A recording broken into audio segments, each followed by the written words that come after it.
Let me tell you something real quick. I know what you're thinking, but it's not that deep. I've been doing this, whatever you want to call this, being a critic, commentator, journalist, maybe even if we want to be really loose with the definition. I've been doing this for basically my entire adult life. And I'm pushing 30 now. And something I always get hit with, not even necessarily me specifically, but something I'm always seeing is, buddy, it's not that deep. You're just talking about a cartoon, you're just talking about a movie. It's not that deep. And I really don't like this mindset because it is inherently cynical, anti intellectual, and anti curiosity. And I think that the reason why this type of content resonates with people, where we sit down and we look at stories and we really think about them, we actually take a minute, we think about them, we think about how this applies to our culture, what conversations can we have about these stories that we love to consume. I think there is like a genuine reflection to be made on these stories, and we enjoy doing that. We enjoy the mental stimulation of asking difficult questions about what this all means. And I'll say, really, for like anything I've covered in the last couple of years, which hasn't been a lot, I know I'm just jumping back in, it's just been, oh geez, I almost ripped that cord right out the lamp. But for anything I've been talking about recently, when I look up and find conversations and find discourse, oftentimes I try kind of ignore that and just focus on what I'm thinking. But each time I find reviews from viewers, from fans, they're just straight up dismissive. Like for both the last couple of videos I've done with Mario Supreme, I saw a TV Glow, each time I found at least one, if not multiple reviews that were like, This is a very shallow story. There is no actual deeper meaning. It's entirely flash and no substance. There is nothing to take away here. It's just an aesthetic window dressing movie. and clearly if you watch my last couple of videos, you know I don't feel that way. You know, I found deeper meanings in both of those movies that I think are very impactful and I think that a lot of people can resonate with. So something I kind of expected was about a year ago, I finally got around to watching something that I've been meaning to watch for many years now, and that is Neon Genesis Evangelion. I'm saying both, so you can't come at me. And one day I will do a deeper analysis on this, but right now I just want to talk about kind of the meta sense of like, I watched all of the series, the original series, the Rebirth movies, and it was profoundly effective. It profoundly affected me, it resonated with me. I think that a lot of the horror aspect, I think growing up in a environment that was Irish Roman Catholic for the most part, that is what I would say culturally my background is. In my very early life, I spent a lot of time in the Catholic Church. I think that the concept of like angels coming down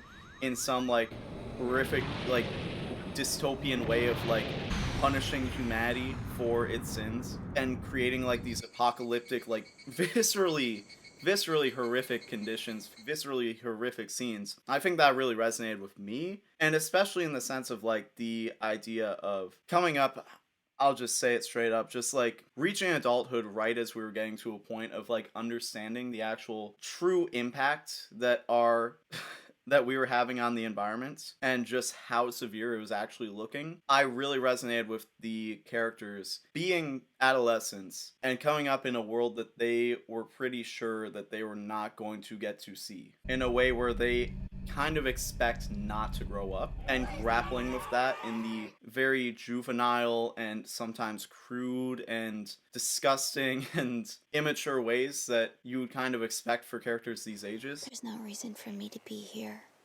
No one ever even sees me anymore. And I, of course, saw a lot of Well, Neon Genesis Evangelion, a lot of people hype it up, but really it's not about anything. It doesn't make any sense. It's just very fake deep. People pretend to understand it. ultimately, I just find that is such a miserable way to exist. To look at media and find a way to make yourself feel above it, I think is just a very common thing that we have just accepted as the norm. Just the general, like, environment of media criticism, which I think that, when I was with the roundtable, we always kind of tried to push back on, and people in the industry did personally tell us that they appreciated the way that we took a much more open and less confrontational approach and thoughtful approach to criticizing their work. But I really think that it just like contributes to such a miserable existence if this is how we engage with the art that is in the world. Because I know in like the last few years especially, I've truly just let myself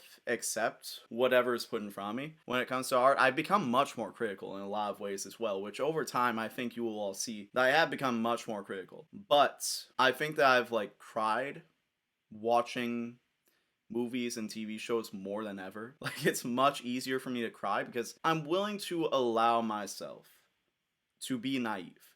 I'm not watching these shows trying to feel like I'm smart or smarter than the creators, smarter than whatever. I'm truly just opening myself up and being curious and trying to understand what am I supposed to be taking away here. I think creativity in the literal sense is evaluated very low, especially with the rise of AI and all this stuff, generative AI. I think that the assessed value of creativity is very low, but in a sense it's like the reason why there's billions of speculative dollars being poured into AI is because there is a very high value on it. But people don't want to admit that. And I think that's kind of the crossroads we're getting to with it, where it's like a lot of people don't want to admit how valuable it is to actually have a sense of creativity, to have the ability to tell stories, to articulate these things. Because it's not just about being able to put the words down on a page. It's not just about being able to literally write. It's about the idea that you can take something, you can take a universal experience, you can take something that everyone is feeling, and you can put that into words, not just in a straightforward way, but you can find a way to convey those feelings in a way that resonates with someone, in a way that lets them escape and step into a new world, like Neon Genesis Evangelion did. I think being able to step into this very surreal, advanced sci-fi world where I could remove myself from reality and genuinely kind of examine my own feelings with like, okay, as soon as I was 18, all these reports are coming out like, okay, Earth is not looking too good. The environment's not looking too good. The sustainability of humanity is very, very much looking dire. And like kind of understanding those feelings and understanding the deeper things of like, okay, I feel this pressure to be seen, this pressure to be important so that I can prove to myself that I exist through the validation of others. I can prove that I'm like a real person, that this guy who's sitting before you is a real person. I can prove that if I have this level of like clout, this level of notoriety, this level of like critical acclaim and the things that I create, the things that come from my mind. And this idea that it's like you want to do something great not for the sake of doing it, but because you're lying! You're holding on to this mentality that you're doing your very best to serve others, but that's just a cop-out and you know it! That might be true. It's something you feel you need to prove to yourself, so that if you can have that impact, you can prove that you exist in the history of the world and exists in the annals of history. But at the same time, what does that matter if there's no one around to see it? This very intentional, very omniscient, but also removed, impersonal horror to the violence that exists in the story, that is also just like it's so understandable, where it's like you realize like, yeah, my existence, I could just die tomorrow. And the idea that there is a God behind that is truly just like, yeah, God will smite you down. Just because. Is it part of the grand plan? Maybe. It's just part of a great divine plan that you have no stake in. Maybe you don't even agree with. Maybe it's not what's best for you, but if it's part of the plan of a power that is much greater than you, much more powerful to the point where you are just an ant in the way. You know, you can fight as hard as you can, but ultimately, you are going to face your own demise. You are going to face a oftentimes brutal and horrific and just unimaginable demise. And despite all of your feelings, despite all of your wishes, your dreams. No, Shinji. Only those who have the will to live can survive. And that's a story where people look at it and they're like, well, this is a story not about anything. This is a story truly about just nothing. I think that's what really gets to me, is the fact that you can pour your heart out into a page and it can resonate with so many people and it can make such a cultural impact. And there are so many people who they get their rocks off on looking at that and just being intentionally as dense and obtuse as they possibly can. Just completely turning off their brains. Turning off the part of their brain that actually like experiences like empathy and connection with other human beings. So that they can just be like, well, I don't see anything here. I don't see any value here. I think they're just trying to seem deep. Which I think the fake deep thing, I'm so done with it.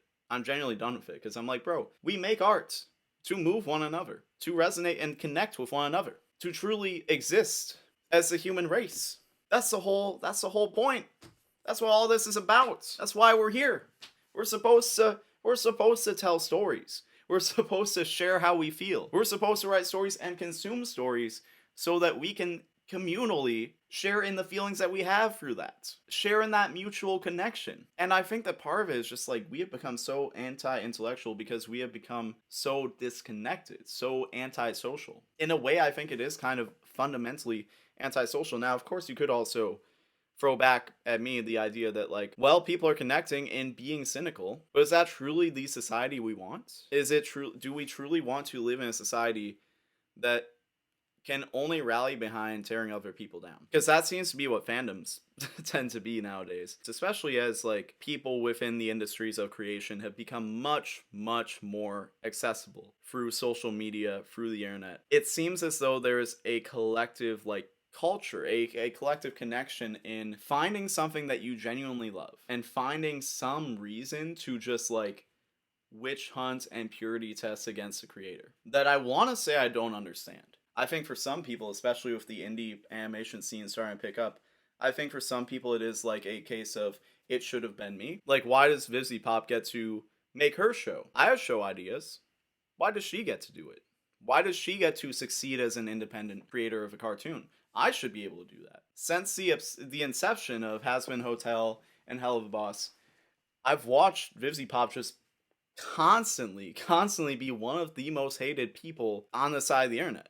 And it's crazy because it's like, why? Like, even her own viewers and stuff is genuinely just the way that they engage with the show is just to hate the person who makes it. Like, for one, if you genuinely don't like her, why are you consuming her show? And again, I want to say I don't understand it, but I do understand it because it's a product. It's the evolution of having such a negative culture, a culture of negativity around the way that we consume and discuss media online. And I do like to think sometimes that, you know, with the roundtable, we made some dents in that. We pushed a little bit, but I feel like I kind of wish at times that we made a bigger impact.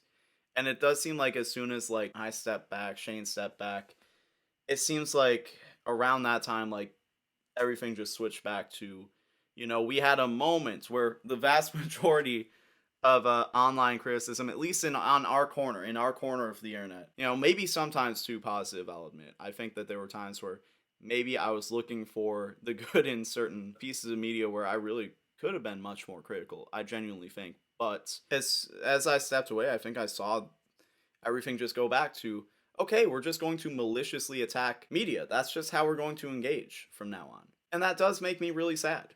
It makes me sad that this is how we engage, because I think many of you can tell that, like, I really care about the impact that art has on us as individuals, as communities, as a world in general. I think that art is so important. I think that it is one of the things that makes humanity what it is. And I think in the places where it doesn't make humanity what we are, I think that it can highlight and platform and exemplify what makes us human through things like vulnerability, through persistence, perseverance. Like, I think that it is truly, in general, the medium of humanity. It is something I'm truly passionate about. Last time I did one of these videos, I feel like I came across a little bit negative.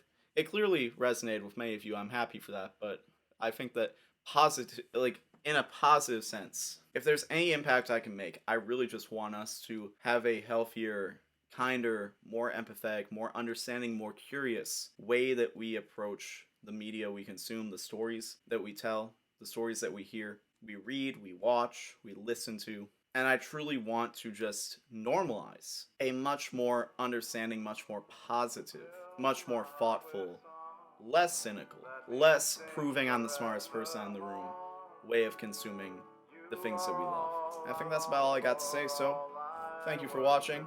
My name is Tommy, and this is for Venus. Enough of words, please be true.